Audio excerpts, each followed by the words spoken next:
Hello दोस्तों, स्वागत करता हूं मैं आप सभी लोगों का मेरे यूट्यूब चैनल में जिसका नाम है क्रीपी रियल हॉरर स्टोरीज़। तो दोस्तों, आज की ये जो कहानी है ये गणेश जी की है। चलिए कहानी मैं आपको उन्हीं के ही नज़रिए से सुनाता हूं।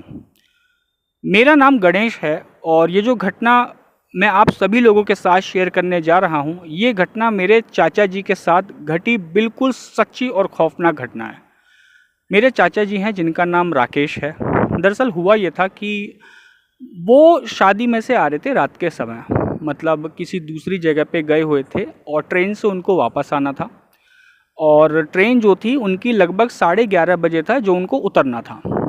अब जिस शहर में हम रहते हैं वो इतना कोई ज़्यादा बड़ा शहर तो नहीं है, कह सकते हैं एक छोटा कस्बा है। तो ट्रेनें जो होती हैं वहाँ भी मतलब दिन में आप मान के चलो पूरे दिन में 6-7 ट्रेनें ही जो होती हैं वो रुकती हैं।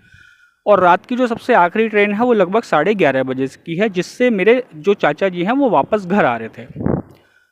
अब जब 11:30 बजे ट्रेन स्टेशन पे आके रुकी तो मेरे चाचा जी जब स्टेशन के बाहर आए, उन्होंने देखा कोई मतलब ऑटो, कोई रिक्शा कुछ भी नहीं था। और उनको लगा कि यार ये तो कुछ है ही नहीं आने का साधन, मतलब घर कैसे जाऊंगा। और स्टेशन से जो हमारा घर है वो लगभग 2.5-3 किलोमीटर की दूरी पे है। तो मेरे चाचा जी ने 10-15 मिनट तो वेट किया, लेकिन जब वेट करते करते कोई उन्हें साधन नहीं मिला तो चाचा जी ने सोचा कि यार ऐसे तो कब तक खड़े रहूँगा। उन्होंने सोचा कि क्यों ना मैं पैदल पैदल ही घर चला जाता हूँ, खड़े होने से तो अच्छा है, कम से कम घर पहुँच तो जाऊँगा। अब जो मेरे चाचा जी हैं वो काफ़ी निडर और मतलब ऐसे इंसान है कि उन्हें किसी भूत प्रेत से, कोई आत्मा चुड़ैल किसी चीज़ से डरने लगता।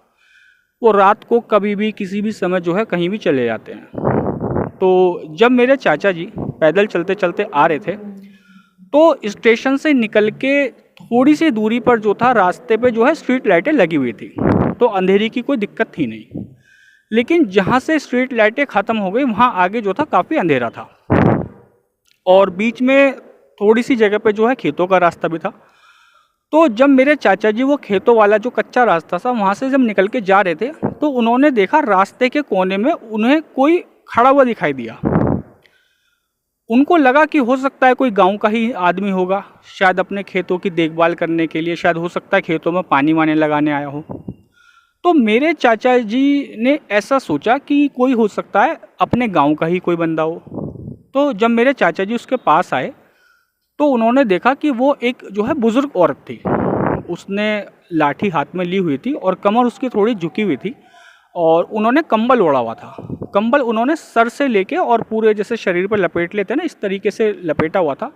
और क्योंकि उनका वो थोड़ी झुकी हुई थी कमर, उनका चेहरा जो है सही से दिख नहीं रहा था और अंधेरा भी था। अब मेरे जो चाचा जी हैं वो जब आ रहे थे रास्ते में तो वो बीड़ी उन्होंने एक जला रखी थी, बीड़ी पीते हुए आ रहे थे।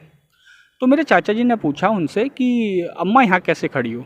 तो उन्होंने कहा कि बेटा मैं बहुत देर से खड़ी हूँ और मुझे अंदर गांव में ही जाना है। मैं सोच रही थी कि कोई आ जाए तो साथ चली चलूँगी, अकेले जाने में मुझे थोड़ा सही सा नहीं लग रहा था, किसी एक का साथ हो जाएगा तो मैं आराम से गांव तक पहुंच जाऊंगी।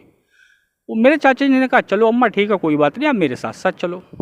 तो मेरे चाचा जी और वो अम्मा जो थी वो चलने लगे। अब क्योंकि जो अम्मा थी वो थोड़ा सा बुज़ुर्ग थी और वो झुक के चल रही थी, तो मेरे चाचा से मतलब 2-3 कदम पीछे ही वो चल रही थी। तो मेरे चाचा जी जो है बातें करते हुए आ रहे थे, तो कभी वो उनकी बात का जवाब दे देती थी बूढ़ी औरत, कभी वो नहीं देती थी। तो मेरे चाचा जी बीड़ी पीते हुए जब जा रहे थे उनकी बीड़ी जो है वो ख़त्म होने लगी। तो जैसे ही मेरे चाचा जी ने बीड़ी फेंकने के लिए नीचे को, जैसे बीड़ी फेंकने के लिए नीचे हाथ करा, उन्होंने देखा जो पीछे अम्मा आ रही थी, उन्होंने देखा उन अम्मा के जो थे वो पैर उल्टे थे, उनके पैर पीछे की तरफ घूमे हुए थे। तो मेरे चाचा जी ने जब देखा ये सीन वो काफ़ी ज़्यादा डर गए। लेकिन उन्होंने ये चीज़ उस औरत को जो है नहीं दिखाया कि उनको ये पता चल गया है कि उनके पैर उल्टे हैं, घूमे हुए हैं। उन्होंने अपने डर को उनके सामने दिखाने नहीं दिया। उन्होंने क्या काम करा, जो वो बीड़ी ख़त्म हो रही थी उसी बीड़ी से एक दूसरी बीड़ी और जला ली और जो पुरानी बीड़ी थी वो फेंक दी। अब मेरे चाचा जी जो है चलते चलते, अब उन्होंने क्या था, अपने कदमों की जो रफ्तार थी वो थोड़ी तेज़ कर दी थी। अब जैसे ही वो तेज तेज चलने लगे, हो सकता है वो बूढ़ी औरत को जो है शक हुआ हो, वो कहने लगी अरे बेटा थोड़ा धीरे धीरे चल, मुझे भी अपने साथ साथ लेके चल। तो उन्होंने ना ही पीछे मुड़ के देखा और ना ही उन्होंने उसकी बात का कोई जवाब दिया। उन्होंने उसकी बात को अनसुना करके वो तेज-तेज जो है कदम बढ़ाने लगे। जैसे ही अंदर मतलब गांव की सीमा आने लगी, तो वहीं पे जो है गांव के एंट्री करते ही ना एक मंदिर था। तो मेरे चाचा जी तुरंत भाग के जो है उस मंदिर की सीढ़ियों पे जाके बैठ गए। और जब वो बूढ़ी औरत ने देखा तो उसकी हिम्मत नहीं पड़ पा रही थी मंदिर की तरफ आने की, और वो वहीं जो है रुक गई। और रुक के वो बोली, मतलब बड़ी अजीब सी तरीके से उसका जो चेहरा था और उसकी आवाज़ बड़ी भयानक थी। कहने लगी कि आज तो बेटा तू बच गया, अगर आज तेरा दिन खराब होता ना तो आज मैं तुझे अपने साथ ले जाती।